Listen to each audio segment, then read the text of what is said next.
Assalamu alaikum students. So today we will talk about oscilloscope. So what is the oscilloscope? Beta actually it is a device which is used to show or display a visible waveforms of the voltage signals as a function of time. So from a definition हमें एक चीज clear हुई है कि that it help us to basically form a graph between the voltages and a time period. Its definition is not too much important, but I just want to show कि oscilloscope की shape क्या होती है और उसकी definition में हमें वो किस चीज के बारे में बात करें. So बेटा this is the shape of the oscilloscope. ये एक device होती है. इस डिवाइस में ना बेटा we have basically two we have a lot of knobs over here, लेकिन हमारे पास टू बहुत इंपॉर्टेंट knobs होते हैं. एक होता है वाई गेन जिसमें हम लोग वोल्टेजेस को जो है उसको कंट्रोल करते हैं, and the second one is the time base जो कि एक्स एक्सिस होता है. उसके जरिए हम लोग टाइम बेस या एक्स एक्सिस को कंट्रोल करते हैं. Generally when you talk about the symbols, so the symbol of the oscilloscope is like this is the symbol, like it is like tilted n. इसका n होता है और उसके इर्द गिर्द आपके पास you have a circle around it. Okay, so this is the symbol for oscilloscope, and like okay, it's a circular shape. Now, as we discuss this, and better, and one more important thing, like what is the oscilloscope? Generally, हम लोग जब इसको for our understanding, we just call it oscilloscope. Its full name is CRO or cathode ray oscilloscope. Okay, so for so in paper point of view, you should know the full name of oscilloscope, which is cathode ray oscilloscope. So beta, it is used to graphically represent the potential difference of the electrical signals, जो कि मैंने अभी आपको पहले बताया कि ये basically आपकी जो वोल्टेजेस होते हैं उसको एक्स एक्सिस में जो टाइम पीरियड होता है उसके रिलेट उसको ड्रॉ करता है. अब बेटा इसमें मैंने आपको कहा कि we have two important thing. Number one is a Y gain. Basically, the Y gain controls the amplification of the input potential difference. Means how from which point we want to start our Y gain. हम अपने Y gain को कितना ऊपर कितना नीचे ले जाना चाहते हैं, एंड हमें कौन कौन से मतलब हम लोग अपने इस ग्राफ को कितना मैक्सिमाइज से मिनिमाइज करना चाहते हैं. So for that we use the Y gain. Y axis in an oscilloscope screen shows the Y gain. Y gain settings. अब इन बेटा इसकी settings जो होती है, either setting is in the form of voltage per division, it can be in millivoltage per division और millivoltage per centimeters. ठीक है. Now बेटा basically sometime we use a word division जब हमें एक्सिस के बॉक्सेस का साइज पता नहीं होता तो हम लोग उनको डिवीजन में डिफाइन करते हैं. Otherwise we defined it into the centimetres. अब जैसे कि आप लोग यहाँ पे एक ग्राफ देख रहे हैं. In the graph the y axis is represented by the y gain and the x-axis is represented by the time base. Now बेटा ये जो एक बॉक्स है इसकी like I'm talking about this box, इस बॉक्स की जो हाइट है it is a one division और it can be a 1 centimetre. ये हम लोग डिफाइन करेंगे जब हम लोग अपनी सेटिंग सेट करे होंगे ऑसिलोस्कोप पे.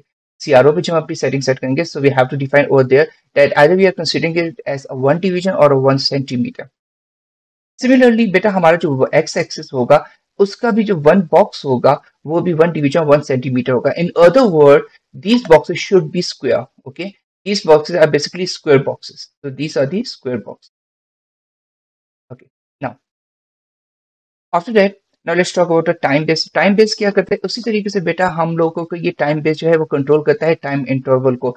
लाइक मैं कितने इंटरवल्स तक का टाइम शो करना चाहता हूँ अपनी स्क्रीन पे, ये सारी चीजें मैं टाइम इंटरवल के जरिए कंट्रोल कर सकता हूँ. लाइक फॉर एग्जांपल मैं चाहता हूँ कि मैं सिर्फ टाइम जो है लाइक फॉर एग्जांपल मैं 10 सेकंड से 20 सेकंड का टाइम देखना चाहता हूँ, मिली सेकंड्स का टाइम देखना चाहता हूँ. सो मैं अपने टाइम कंट्रोल को इस लिहाज से सेट करूंगा और उसके यहाँ पे शुरू में 10 मिली सेकंड्स आ जाएगा एंड एंड पे 20 मिली सेकंड्स आ जाएगा. So I can adjust this thing. Similarly, on a y-axis, I can adjust the voltages. Like for example, मेरा एक इक्विपमेंट है जिसमें जो लेट्स सपोज उसकी वोल्टेजेस जो है वो लेट्स सपोज 1 माइक्रोवोल्ट है. मैं जो हूँ मैं उसको ऑपरेट कर देता हूँ between like zero sorry not a zero, it going to be 2 microvolt से लेके मैं उसको एडजस्ट कर लेता हूँ. Let's suppose on the over here I am going to adjust it up to like 0.5 microvolt. तो मैं इस तरीके से अपने जो एक्सिस है उनको अरेंज कर सकता हूँ with the help of the Y gain and a time base. Okay, so again जो आपके पास जो टाइम बेस होता है इसकी सेटिंग जो होती है वो मिली सेकंड्स पर डिवीजन होती है या मिली सेकंड्स पर सेंटीमीटर होती है. So after that means before starting the oscilloscope, जब भी आप oscilloscope start करने लगते हैं, so we have to manually set the y shift and the x shift. और वो भी हम लोग उसको सेट करते हैं मोस्टली भी what we do over there, हम उनको मोस्टली हम उनको मिड पॉइंट पे ले आते हैं. Like for example I just like for example I am having a some signal over here, और मुझे पता चल गया है कि that my signal is going to be means the main position of the signal is over here, इस side पर है. अब मेरा बच्चा मेरी मर्जी है कि I can set this point और द टॉप और एट द बॉटम में इसको सेट कर सकता हूँ अपनी मर्जी से with the help of our Y gain. अब इस पॉइंट को अगर मैंने राइट या लेफ्ट को मूव करना चाहता हूँ तो वो मैं एक्स गेन के जरिए एडजस्ट कर सकता हूँ. सो ये हमारे हाथ में होता है, ये हमारे कंट्रोल में होता है कि हम अपने ग्राफ को या हम अपनी डिविजन को किस तरीके से सेट करना चाहते हैं. Now, let's talk about some other properties of related to the our oscilloscope. अब बेटा oscilloscope की now first here I'm talking about the direct potential division. So here I'm talking about basically direct current or direct voltage. Okay. Now, बेटा जब भी आप direct potential current को sorry potential difference को आप अपने ऑसिलोस्कोप में देखोगे, तो you guys will find out a straight horizontal line. Like आपको हमेशा ये एक स्ट्रेट हॉरिजॉन्टल लाइन शो होगी जब आपका टाइम बेस ऑन होगा. Reason is that as you guys know it very well कि हमारी जो डायरेक्ट पोटेंशियल डिफरेंस होती है, डायरेक्ट करंट जो होती है, वो साइनसोडियल नहीं होती, वो एक सिंगल फेस में बेसिकली वो सिंगल फेस पे रहती है, वो अपने अपने फेसेस चेंज नहीं करती, वो पॉजिटिव या नेगेटिव नहीं होती. ठीक है. सो वो एक ही आपके पास फेस पे एक ही सेम अमाउंट के साथ वो आपके पास वोल्टेज आ रही होती है. लाइक फॉर एग्जांपल अगर मेरे पास 3 वोल्ट का चार्जर है और वो डीसी चार्जर है, तो वो मुतवातर 3 वोल्ट की ही पोटेंशियल डिफरेंस जो है वो आपका यूटिलाइज कर रहा होगा. ठीक है. और अगर वो प्रोवाइड कर रहा है सप्लायर है, तो 3 वोल्ट की ही ईएमएफ जो है वो आपको सप्लाई करेगा. तो ये एक प्रॉपर्टी होती है आपको, जो कि हमने पहले भी डिस्कस की थी about the direct current. So just over here, okay, so as you guys can see here, ये यहाँ पे इन दिस और this portion I am considering that कि मेरा टाइम बेस ऑन है. तो मेरा बच्चा अगर मेरे पास लेट्स सपोज इनिशियली एक डॉट था, विद द टाइम जैसे जैसे टाइम गुजर रहा है वो डॉट एक स्ट्रेट लीनियर लाइन में कन्वर्ट हो गई. ठीक है. इसका अब ये वाली कंडीशन है. अच्छा बेटा इसमें you guys can only on and off your time base. Okay, you can not basically turn on and off your Y gain. अगर आप उसको टर्न ऑन या ऑफ कर लोगे वाई गेन को, तो आपको वोल्टेज शो ही नहीं होगी, आपको पोटेंशियल डिफरेंस शो ही नहीं होगा स्क्रीन में. तो अगर आपने स्क्रीन को ऑन कर दिया है, ठीक है, तो बेटा अब ये टाइम के साथ like for example the dot was over here, मैं ऐसी जनरली इधर के ऊपर बना रहा हूँ, तो dot was over here like for example for 0.01 seconds before the point was over there. After 0.01 milliseconds या seconds आपका पॉइंट जो है वो थोड़ा सा आगे की तरफ मूव कर जाएगा, it would be over here. तो बेटा ये जो पॉइंट्स है ना, एक्चुअली ये वही पॉइंट है, वो विद ईच मिली सेकेंड वो प्रोड्यूस तो हो रहे हैं. तो ये उन पॉइंट्स को अगर आप इस पॉइंट्स को इससे आपके बिल्कुल साथ से वो पॉइंट्स आपके ड्रॉ हो रहे हैं, एंड ड्यू टू विच आपके पास ये एक स्ट्रेट लीनियर लाइन बन जाती है जब आप टाइम बेस ऑन करते हो. लेकिन जब आप टाइम बेस ऑफ कर लेते हो, like for the same graph मैंने यहाँ पे टाइम बेस ऑफ कर लिया, तो मैंने टाइम बेस ऑफ कर लिया, मेरे पास देखिए सिर्फ सेंटर में एक स्मॉल डॉट बन जाएगा. ठीक है. इट मीन्स दैट कि मेरा टाइम बेस ऑफ है, मतलब मैंने टाइम की फ्रेम को स्टॉप कर दिया है. ये जो मेरी टाइम बेस की फ्रेम है ये स्टॉप हो गई. लाइक अगर यहाँ पे जो सेकंड था, जिस सेकंड पे मैंने इसको स्टॉप किया है, उसके बाद ये यहाँ पे वो डॉट शो हो रहा है. ये डॉट जो शो कर रहा है, ये तो ये शो कर रहा है कि yes we still we have a potential difference, लेकिन हमारा टाइम स्टॉप हो गया है. ठीक है. Here the time stop. ठीक है. हम टाइम को रोक चुके हैं. बट ओ हियर जैसे कि मैंने कहा the time is on, it means that the time is actually you can say that recording each and every interval over there for the world for this potential difference. ठीक है. So here the time is you can say that it's running. Okay. For our convenience we can say that the time is running over here, it's not stopped. ठीक है. So time is running. Okay. Now अब यहाँ तक हमें concept clear हो गया है कि जब भी हमारे पास हम लोग टाइम गेन, हम लोग बेसिकली ऑसिलोस्कोप में अपने टाइम बेस को ऑन कर लेंगे, सो हमारा ग्राफ जो है वो प्रॉपरली बनना शुरू हो जाएगा. It going to show some proper shape. लेकिन जैसे हम लोग टाइम बेस को ऑफ कर लेंगे, तो वो डायरेक्ट पोटेंशियल डिफरेंस के लिए सिंपल एक स्मॉल डॉट शो कर लेगा। अब मेरा बच्चा just over here what I did over there, मैंने थोड़ा सा वाई गेन को ना, क्योंकि वो हमें ऊपर अगर आप देखो तो ऐसा लग रहा है कि वो बिल्कुल सेंटर में ग्राफ बन रहा है, तो मैंने वाई गेन को थोड़ा सा नीचे की तरफ मूव कर दिया, ठीक है। और मैंने दोबारा से टाइम बेस ऑन कर ली, तो मेरे पास एक इनिशियल स्ट्रेट हॉरिजेंटल लाइन बन गई। लेकिन जैसे मैंने टाइम बेस दोबारा से स्टॉप किया तो मेरे पास एक स्मॉल डॉट बन गया। अब आप देखो ये जो आपके पास स्मॉल डॉट है ये बिल्कुल आपके पास पैरेलल है टू योर डॉट, ओके। ये आपने इस चीज का ख्याल रखना है, आपका डॉट हमेशा पैरेलल होना चाहिए लाइन के, और आपकी लाइन पैरेलल होनी चाहिए आपके डॉट के लिहाज से। ओके नाउ इसके अलावा बेटा एक आ जाते हैं हमारे पास अल्टरनेटिंग पोटेंशियल डिफरेंस आ जाते हैं। अब बेटा alternating potential difference as you guys know it very well कि हमारे पास प्रॉपर साइनसोइडल वेव्स बनती हैं लाइक दिस। अब बेटा जब मैं मेरे पास साइनसोइडल वेव्स बन रही हैं और यहाँ पे मैंने टाइम इसको ऑन किया हुआ है, it is time basis on over here means the time is moving, और the interval means over here it is actually capturing each and every interval of the voltage.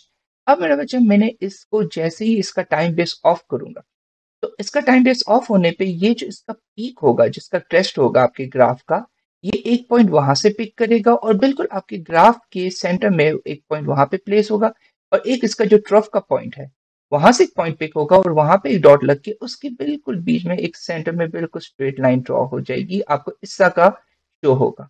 Okay, इससे हमें पता चलता है कि ओके नाउ हमारा जो time base है वो ऑफ हो गया है, और ये अगर आपके पास स्ट्रेट वर्टिकल लाइन है तो ये हमें इंडिकेट करी है कि now over here we have the alternating current, ठीक है। ये हमें यहाँ पे इंडिकेट करे कि यहाँ पे हमारे पास अल्टरनेटिंग करंट है, ओके।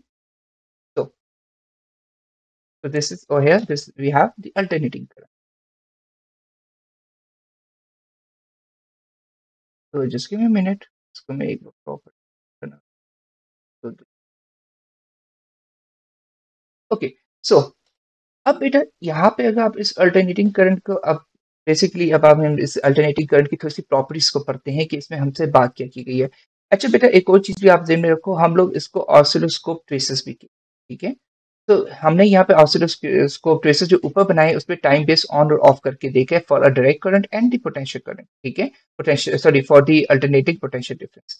अब बेटा अल्टरनेटिंग करंट की अगर हम लोग जो हमारा अल्टरनेटिंग पोटेंशियल डिफरेंस था, हम इसकी कुछ प्रॉपर्टी स्टडी करना चाहते हैं। अब just look at over here, this point is representing the 0, this point is representing the 10 volt, this point is representing the 20 volt and the upper point is representing the 30 volt, ठीक है। ये मैंने इसको set किया हुआ है। मैंने आपको क्या कहा था, मैं y गेन में ये वैल्यू सेट कर सकता हूँ कि मैंने किस वैल्यू से लेके किस वैल्यू तक हमने अपने ग्राफ में रखना है। सिमिलरली मैंने नेगेटिव में भी उतनी ही वैल्यूज रखी, like -10 volt, -20 volt and -30 volt, ये मैंने रखा, ठीक है ना। टाइम बेस मैंने टाइम बेस सेट कर लिया था 0 से लेके 14 सेकंड तक, और मैंने इसका ईच टाइम बेस इंटरवल जो है वो 2 सेकंड्स का रखा है, ठीक है। अब टाइम बेस इंटरवल जो होता है ये आपके पास basically it's a 6 and this is the 8, this is 10 and okay. तो बेटा टाइम बेस इंटरवल का मतलब होता है कि एक बॉक्स का कितना टाइम है, so it's a 2 second, two sorry it's going to be 2 millisecond, okay. It's a 2 millisecond, क्योंकि हमने पहली बात की थी इसका यूनिट मिली सेकंड है, तो इट्स अ 2 मिली सेकंड पर टीवी, ठीक ना। और हियर जब आप वाई एक्सिस को देखते हो, सो दिस वन ये शो कर रहा है it is a 10, it is 10 volt पर टीवी, सो ये पर डिवीजन आपको 10 वोल्ट शो करी। बच्चों आप लोगों ने सबसे पहले देखना ना, दिस इज योर मीन। आपका जो मीन होता है ना आपका, इसी से सारा आपको पता चल जाएगा कि आपकी वैल्यूज क्या आ रही हैं। Now here I just wanted to know the maximum voltage, मेरे पास मैक्सिमम वोल्टेज कितनी है। तो मैं यहाँ से जो मेरी मीन है उससे मैं सबसे मैक्सिमम पॉइंट को देखूंगा कि वहां तक डिस्टेंस कितना है। तो वो है the maximum voltage is 20 volt, ठीक है। अब मैं आप लोगों को बता रहा हूँ कि आप लोगों ने ग्राफ से कैसे पढ़ना है, आप लोगों को कैसे पता चलेगा कि आपसे ये एग्जामिनर क्या चीजें पूछ रहे हैं और आप उनको ग्राफ से कैसे आंसर दोगे। तो हियर द मैक्सिमम वोल्टेज और हियर इज 20 वोल्ट, हम लोग ग्राफ के जरिए फाइंड आउट करेंगे। ये जनरली सिंपल आपके पहले जैसे ग्राफ होते थे उसी तरीके से होगा। नाउ अगर मेरा बच्चा मुझे एग्जामिनर कहता है कि टाइम पीरियड क्या है, ठीक है। तो टाइम पे मेजर करने के टू मेथड्स हैं, ये आप लोगों को पता है। आइदर आप टू नहीं आप कह सकते, it can be more than a two, it can be a three. अब टाइम पीरियड देखो, मैंने आप लोगों को बहुत बार बताया था कि अगर एक मेरे पास like this is the, let's suppose this is the X axis line. अगर मेरे बच्चे मेरे पास ये जो मैं साइनसोइडल वेव्स बनाता हूँ, जस्ट मिनट ना। अच्छा बेटा, ऐसे हम लोगों ने पहले भी डिस्कस किए थे कि distance between trough to trough जो होता है, यहाँ पे अगर आप ये डिस्टेंस फाइंड आउट कर लेते हो तो ये आपके पास वन वेव लेंथ होती है, और ये जो वन वेव लेंथ होती है ये रिप्रेजेंट करती है वन टाइम पीरियड को। ठीक है, तो it represents one time period. ठीक है, इतनी देर में आपका जब आपकी पूरी एक वेव कंप्लीट होती है तो वहां पे आपका वन टाइम पीरियड कंप्लीट होता है। और a distance between crest to crest, ये भी आपके पास जो एक वेव लेंथ को डिफाइन करता है, तो ये भी आपके पास वन टाइम पीरियड को भी रिप्रेजेंट करता है। It's also it's representing the one wave length, क्योंकि वन वेव लेंथ को रिप्रेजेंट कर रहा है। तो ये आपको इसके बीच में जो इस वेव लेंथ जितने टाइम में बनी है, उस टाइम को आप जब देखोगे तो आपके पास वन टाइम पीरियड होगा। इसके अलावा जहां से आपकी वेव लाइक मेन पोजीशन से लेके आपकी जो एक वेव प्रोड्यूस हुई है उसमें एक क्रेस्ट और वन ड्रॉप कंप्लीट होने के बाद वो दोबारा से जब मीन पोजीशन पे पहुंचती है, यहाँ तक का जो डिस्टेंस होता है ये भी वन टाइम पीरियड के इक्वल होता है। ठीक है, सो जनरली टाइम पीरियड जब भी निकालोगे ना, तो आपको याद रहना चाहिए कि distance means a wavelength which cover one crest and one trough or between two mean points, तो आपका एक वो हो जाएगा टाइम पीरियड। अदरवाइज जो आपके पास क्रेस्ट टू क्रेस्ट का जो डिस्टेंस होता है वो भी वन वन टाइम पीरियड होता है। इसी तरीके से ट्रफ टू ट्रफ का जो टाइम ट्रफ टू ट्रफ जितना टाइम लगता है वो भी वन टाइम पीरियड होता है। नाउ अब आप इधर टाइम पीरियड देखें, जस्ट ओवर हियर।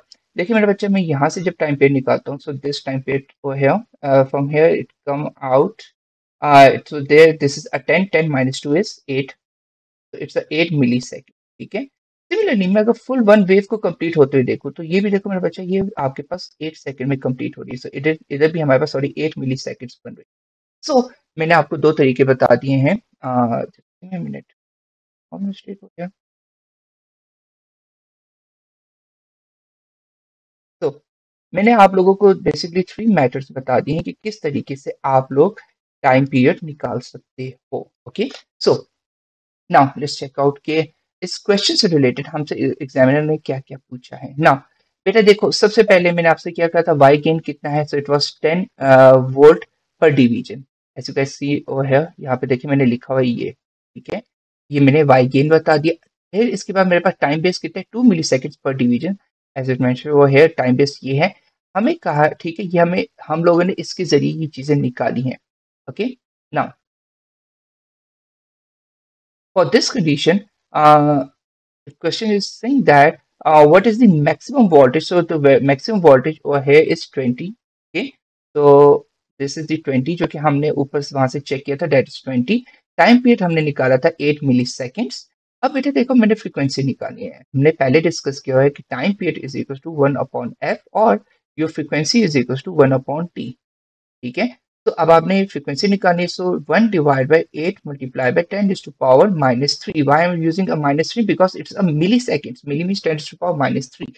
तो इसको जो हमने सॉल्व किया था, हमारे पास फ्रीक्वेंसी की वैल्यू आ जाएगी 125 हर्ट्ज। So मेरे बच्चा, with the help of a graph we can actually find out the maximum voltage, the time period and the frequency, हम तीनों चीजें निकाल सकते हैं। ठीक है, along with that हमें वेवलेंथ भी पता चल रही होती। now let's talk about another question over here। okay, अब बेटा ये कुछ एग्जाम्पल है, इसमें ये एग्जाम्पल हम जब पढ़ते हैं देखिए इसमें हमें क्या क्या चीजें गिवन है। ओके अच्छा बेटा, हमें कहा गया, इंफॉर्मेशन हमें दी गई है कि we have an alternating potential difference using a red line over here. Alternating potential difference है, मैक्सिमम हमारे पास जो वोल्टेज आ रही है वो 10 वोल्ट आ रही है, फ्रीक्वेंसी जो है बेटा वो 100 हर्ट्ज है। तो फ्रीक्वेंसी को मैंने कन्वर्ट कर दिया into the basically from frequency I find out the value of time period. मेरे पास टाइम पीरियड आ गया। टाइम पीरियड जो है मेरे पास बेटा वो हो गया 10 मिली सेकेंड। तो बेटा मुझे ये पता चल गया कि मेरे पास टाइम पीरियड जो है वो 10 मिली सेकेंड्स का है, और मेरे पास जो मैक्सिमम वोल्टेज है वो मेरे पास 10 वोल्ट की है। अब मेरा बच्चा ये मेरी मर्जी है, लाइक मैं ग्राफ को देखूंगा और मैं ग्राफ के जरिए अपनी अपनी अंडरस्टैंडिंग के लिहाज से, अपनी इजिएस्ट उसके लिहाज से मैं इसके लिए कोई ना कोई वाई गेन और टाइम बेस के लिए वैल्यू सेट करूंगा। सो मेरा बच्चा मैं इधर करता हूँ कि लाइक मेरा वाई गेन जो होगा वो होगा 5। ठीक है, 5 वोल्ट पर डिवीजन। तो this going to be my zero. इसको मैंने जीरो कंसिडर कर लिया। ये जो होगा ये मेरे पास 5 वोल्ट होगा, ये मेरे पास 10 हो जाएगा, and the upper one is going to be 15 one. Okay, 15 volt. ठीक है, सिमिलरली अब नीचे की तरफ आ जाओ तो ये -5, ये हो जाएगा मेरे पास -10, and the last one will become -50।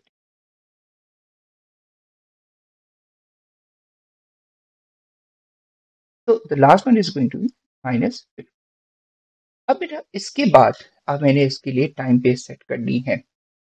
अब टाइम बेस क्योंकि मेरे पास यहाँ पे 10 मिली सेकेंड्स है, सो मैं इसका टाइम बेस एक काम करता हूँ, मैं इसका टाइम बेस जो है वो भी मैं 5 सेकेंड्स ही रख देता हूँ। ठीक है, आपकी मर्जी है, आप कुछ भी रख सकते हो, लेकिन इट वुड बी गुड कि आप ऐसा नंबर रखो जिसके जरिए आपका ग्राफ प्रॉपरली डिजाइन हो जाए। मतलब आप टाइम बेस इस तरीके से सेट करो ना कि आपका जो एक वेव जो कंप्लीट हो रही है ना वो आके आपकी ग्रिड के एंड पे आके कंप्लीट हो। ठीक है, so this is going to be 0, this is 5, 10, 15, 20, 25 and 30। ये मैंने बना ली। ठीक है मेरे बच्चा। अब इसके बाद अब आप देखिए हमें कुछ चीजें पहले से पता चल गई। एक तो टाइम पीरियड हमने हमें पहले से गिवन था, इसके अलावा हमें मैक्सिमम वोल्टेज पता है। अब मेरा बच्चा just look at over here, हमारे पास मैक्सिमम वोल्टेज कितनी है। तो बेटा हमारे पास जो मैक्सिमम वोल्टेज है ना वो हमारी मैक्सिमम वोल्टेज है 10 वोल्ट। अब बेटा हमारा जो ग्राफ बनेगा, ये जो मैं अभी जो हाइलाइटर से बता रहा हूँ ये सिर्फ अंडरस्टैंडिंग के लिए। मेरा बच्चा मेरा ग्राफ जो है ना इस लाइन और जो लास्ट -10 है इस लाइन के सेंटर में बनेगा मेरा पूरा ग्राफ। ठीक है, सो अब हम लोगों ने इसके लिए ग्राफ बनाना है। तो let's start making the graph. अब बेटा second important thing, time period जो है वो 10 सेकंड है। सो इधर ये 10 सेकंड मेरा कंप्लीट हो रहा है। सो यहाँ पे ये देखिए, यहाँ पे मैंने एक डॉट लगा लिया, एक मेरा स्टार्टिंग में डॉट है। इस डॉट के बीच में मेरे पास प्रॉपरली एक जो है प्रॉपर एक मेरे पास क्रेस्ट भी आएगा, एक ट्रफ भी आएगा। अब यहाँ पे बच्चे कंफ्यूज हो जाते हैं। वो क्या करते हैं, जनरली बच्चा क्या करता है कि वो यहाँ से यू क्रेस्ट टच करता है और फिर यू करके ट्रफ टच कर लेते हैं। That is wrong. इसके बाद आप आपने करना क्या है, जब भी आपके पास टाइम पीरियड आ जाए ना बेटा, उसके बाद आपने टाइम पीरियड का सेंटर निकालना है, मिड पॉइंट निकालना है जो आपका टाइम पीरियड का है। सो इट्स वो है the mid point is here. ठीक है, ग्राफ में आपने मिड पॉइंट देखना है। आफ्टर दैट अब आपने क्या करना है, अब यहाँ पे ये जो फर्स्ट 2 पॉइंट्स है इसके बीच में आपने क्रेस्ट बनाना है और लास्ट 2 पॉइंट्स के बीच में आपने ट्रफ डिजाइन करना है। So the crest is like, तो अगर आप it would be very good कि अगर आप यहाँ पे भी सेंटर निकाल दो, मतलब इन दोनों पॉइंट्स का सेंटर जो होगा it would be over here. तो मैं फिर यहाँ से इस लाइन को इस तरीके से टच करते हुए इसको यू टच कर लूँ। ओके, तो आपकी मर्जी, आप किस तरीके से आपके लिए कन्वीनियंट रहता है आप उस तरीके से चलो। ठीक है, तो I am just making a graph for the that को एग्जाम्पल। सो आपने इस तरीके से ये पूरा ग्राफ अपना कंप्लीट कर लेना है। This question is a little bit important, ये आता होता है paper. Okay, and make sure कि आपका जो लोअर एज हो ना वो शार्प नहीं होना चाहिए, बिल्कुल थोड़ा सा कर्व्ड होना चाहिए। ठीक है, अब देखिए मेरी फुल कोशिश है कि मैं इसको प्रॉपर एक कर्व्ड बनाऊं। ओके, तो this is the graph for this question. अच्छा, अब बेटा एक और एग्जांपल भी हम लोग इससे रिलेटेड डिस्कस करते हैं। एंड अगेन ये एग्जांपल इसलिए डिस्कस कर रहा हूँ कि ये एग्जांपल थोड़ी सी इंपॉर्टेंट भी है और थोड़ी सी चेंज भी है। बेटा ये हमें एक क्वेश्चन दिया गया है। ठीक है, नाउ क्वेश्चन में हमें कुछ चीजें दी गई हैं। तो इस क्वेश्चन में आपको एक ग्राफ दिया गया हुआ है जिसमें आपको वाई गेन और टाइम बेस डिफाइन किए गए हैं। अब आपने इस ग्राफ के जरिए you have to find out the Y gain. आपने सबसे पहले इसी के जरिए अपना वाई गेन भी फाइंड आउट करना है। You have to find out a time base, along with that you have to find out the maximum voltage, time period, frequency। आपने सारी चीजें इसके जरिए फाइंड आउट करनी है। तो मेरे बच्चे just look at over here, time आपके पास वाई गेन जो होता है कि वो आपके पास वर्टिकली आपने जो डिस्टेंस कवर किया है आपके एक बेसिकली आपका वन बॉक्स का टोटल डिस्टेंस जितना होता है उसको हम लोग कहते हैं Y gain. So here the Y gain is 0.5। Similarly अब हम लोगों ने जब एक्स गेन देखना है तो हम लोग इसका हॉरिजेंटल बॉक्स का डिस्टेंस चेक करेंगे, that is 2, it's a 2 metre per second. ठीक है, हमें एक्स गेन और वाई गेन पता चल। After that we have to find the maximum voltage. अब बेटा देखिए मैक्सिमम वोल्टेज मीन पॉइंट से आपके पास जो सबसे टॉप पे पॉइंट जा रहा है, जो लोकेट वो है यहाँ पे आपके पास ये वाला पॉइंट सबसे मैक्सिमम वोल्टेज है। सो ये पॉइंट है आपके पास 1। ये मैं बाबा मीन पॉइंट से क्यों शो कर रहा हूँ? लेट्स सपोज अगर यहाँ पे 0 की जगह कोई और वैल्यू होती तो आप उसको 1 से वो वाली वैल्यू माइनस करके बताते। ठीक है, now the graph starting from 0, so इस वजह से हमें जरूरत नहीं है तो माइनस करने की। आपने हमेशा वैल्यू मीन वैल्यू से ही देनी है। ओके, या ओके, तो आपने हमेशा मैक्सिमम पॉइंट जो होते हैं जहाँ पे आपके पास क्रस्ट बन रहा है, या तो आपने वॉली वैल्यू बतानी है, या आपके पास जहाँ पे प्रॉपरली ट्रफ बन रहा है आपने वॉली वैल्यू बतानी है। So here it is 1 milli, sorry it's a 1 volt,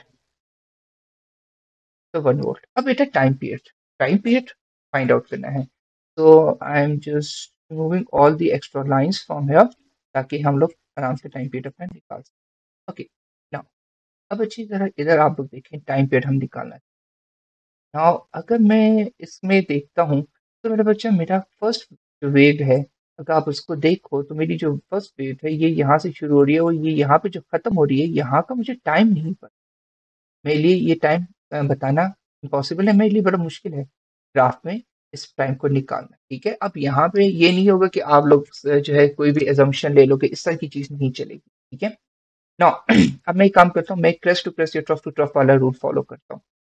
अब मेरे बच्चे जस्ट लुक एट ओवर, आप देख सकते हो कि यहाँ पे आपकी वेव खत्म हो रही है और यहाँ पे आपके पास एक और वेव है। ठीक है, तो इसके बीच में टोटल टाइम बन रहा है 8 मिली सेकेंड। ठीक है, तो here the total time is 8 milliseconds. And अब इसके बाद मैंने एक और चीज में चेक करनी है कि जो 8 मिली सेकेंड मेरे पास टाइम बन रहा है, ये कितनी वेव्स के लिए बन रहा है। ठीक है, तो ये भी मुझे चेक करना पड़ेगा। तो ये जो है मेरे पास 1 to 3 वेव्स के लिए ये मेरे पास 8 मिली सेकेंड है। So it's for wave 3 basically हमारे पास वेव्स हैं। ठीक है, for 3 waves we have the time for 3 waves is 8 millisecond. So मैंने टाइम पीरियड निकालना है तो मैं 8 को 3 से डिवाइड कर लूंगा। So I'm dividing the for time period. What I'm doing over here, I'm dividing the 8 with 3. So my answer is, so the answer is just, तो बेटा जो टाइम आ रहा है इट इज 2.67 मिली सेकेंड। तो it's 2.67 milli second. ये हमारे पास आ गया time period. अब मैंने फ्रीक्वेंसी फाइंड आउट करनी है। सो फ्रीक्वेंसी इज 1/t। बेटा टाइम पीरियड का मैं आपको फॉर्मूला एक बार रिमाइंड भी करवा देता हूँ। It is T/n। जब हमने जब बहुत ज़्यादा वेव्स होती हैं तो उसके लिए हम number total time divide by number of waves कर लेते हैं। Now here I am finding out the frequency, it's 1/t। So it's going to be 1/2.67 multiplied by 10 raised to power minus 3. Okay, so the answer is,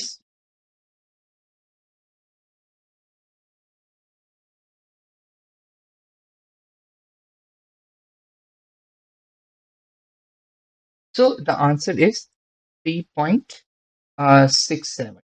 A minute, 3000 upon.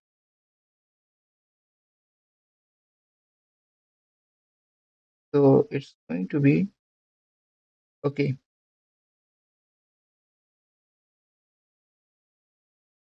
So it is 3.75. So the answer is 375 hertz. Okay.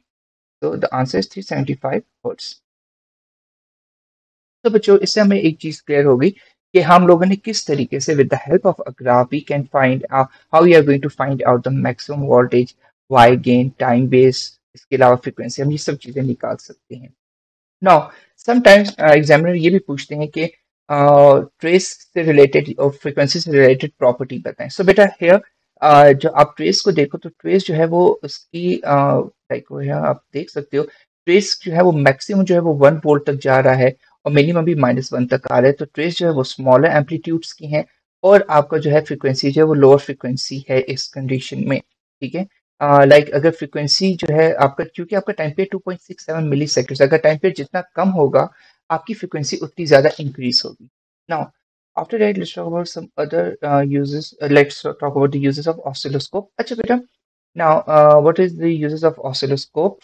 First, मैंने हम लोग जो बार बार discuss करे हैं, it is used to measure the potential difference. ठीक है, ये आपके पास AC DC वोल्ट मीटर्स में भी आपके पास ये बेसिकली ये आपके पास AC DC वोल्ट मीटर्स के तौर पे भी यूज हो सकते हैं. ठीक है, इसमें यह होता है कि आप इसमें टाइम ऑन ऑफ करके आप उसका पूरा एक ट्रेस फाइंड आउट कर सकते हो. ठीक, मतलब आपको ये भी पता चल सकता है अगर एसी में आपने लगाया है तो आपको एक रेंज पता चल जाती है कि मैक्सिमम वोल्टेज कहाँ तक जा रही है, मिनिमम वोल्टेज कहाँ तक जा रही है अगर आपका टाइम बेस ऑफ है. Now now displaying the waveform. When the time base is on, the oscilloscope can act as a graph plotter. ये वही graph plotter बन जाता है. It shows the sine waveform for the alternating potential difference. अब बेटा trace जो होता है, तो let's talk about one more topic. कि क्या होता है जब आपका एम्पलीट्यूड का जो है बेसिकली आपका ट्रेस जो है, जो आपका इनिशियली ट्रेस है उसका एम्पलीट्यूड रिड्यूस हो जाता है. एम्पलीट्यूड रिड्यूस होने का मतलब ये होता है कि उसकी जो साउंड है या उसका अगर कोई आपकी वोल्टेज है तो उसकी अमाउंट ऑफ वोल्टेजेस कम हो गई. अगर एक साउंड है तो उसकी थोड़ी सी वॉल्यूम जो है वो आप कह सकते हो ब्लंट हो गई है, थोड़ी सी कम हो गई है. ठीक है, तो क्या होता है, तो बेटा देखो अगर एम्पलीट्यूड सिर्फ आपसे कहता है कि सिर्फ एम्पलीट्यूड कम हुआ है तो आपको जो पहली वेव दी गई है आपने उसी के ऊपर ये सेकंड वेव जो कि मैंने ये रेड से मैं दोबारा ट्रेस कर रहा हूँ ये बनानी है, सिर्फ इसका एम्पलीट्यूड कम करना है और बाकी आपने टाइम बेस उन सब चीज़ों का ख्याल रखना है कि आपका बेसिकली आपका जो टाइम पीरियड है वो नहीं डिस्टर्ब होना चाहिए. तो this small one is the modified track and जो ऊपर जो बेसिकली ये वाला ट्रैक है this is the original track. अब बेटा क्या होता है व्हेन द फ्रीक्वेंसी डिक्रीजेस. देखिए या तो आपको ऐसा कह सकते हैं कि ट्रेस को क्या होगा जब फ्रीक्वेंसी डिक्रीज होगी, या ये भी कह सकते हैं कि टाइम पीरियड इंक्रीजेस, क्योंकि हम पहले ही पढ़ चुके हैं that the time period and the frequency are reciprocal to one another. तो हमारे पास जब भी टाइम पीरियड इंक्रीज होगा तो फ्रीक्वेंसी रिड्यूस होगी, फ्रीक्वेंसी अगर इंक्रीज होगी तो टाइम पीरियड रिड्यूस होगा, ये रेसिप्रोकली चलते हैं. तो मेरे बच्चे जस्ट लुक एट ओवर, ये जो ब्लूइश लाइन है ये ओरिजिनल ट्रैक शो करी है. अब मैंने फ्रीक्वेंसी कम कर दी. ठीक है, अगर मेरी फ्रीक्वेंसी कम हो रही है इन अदर वर्ड मेरा टाइम पीरियड इंक्रीज हो रहा है. टाइम पीरियड इंक्रीज होने का मतलब ये है कि अगर मेरी पहली वेव जो है वो 2 मिली सेकेंड में कंप्लीट हो रही थी तो अब टाइम पीरियड इंक्रीज होने का मतलब है कि मे बी वो 3 मिली सेकेंड में कंप्लीट हो या 4 मिली सेकेंड में कंप्लीट हो. तो डेट इज अगर आप रेड वाले को देखो तो उसका टाइम पीरियड बड़ा है as compare to the first one. Okay, तो this is the modified track. जब आपके पास टाइम पीरियड बड़ा बेसिकली जब आपके पास टाइम पीरियड इंक्रीज हो जाता है या फ्रीक्वेंसी रिड्यूस हो जाती है. So this is the end of this chapter oscilloscope. इसमें जो इंपॉर्टेंट चीजें हैं you have to know how to make a graph, how to read a graph, ये बहुत इंपॉर्टेंट है. इसके अलावा ये जो अभी जो लास्ट टॉपिक था इंक्रीज एंड डिक्रीज, इससे रिलेटेड भी क्वेश्चन आपके पेपर में आते रहते हैं. सो इसकी प्रैक्टिस करें, मेक श्योर कि आपको इनकी हर एक means how you are going to find out the time base, आप डिवीजन कैसे करोगे, इन सब चीज़ों की प्रैक्टिस करोगे. विद दैट इंशाल्लाह इंशाल्लाह आप लोग इस टॉपिक आपके लिए बहुत इजी हो जाएगा. सिर्फ इस टॉपिक में ग्राफ से रिलेटेड क्वेश्चंस आते हैं. ओके बेटा, इंशाल्लाह next lecture we will talk about the electromagnetism. Okay, तो मैग्नेटिज्म एंड उसके बाद हम लोग further AC and DC generators की तरफ मूव करेंगे. ओके बेटा, अल्लाह हाफिज.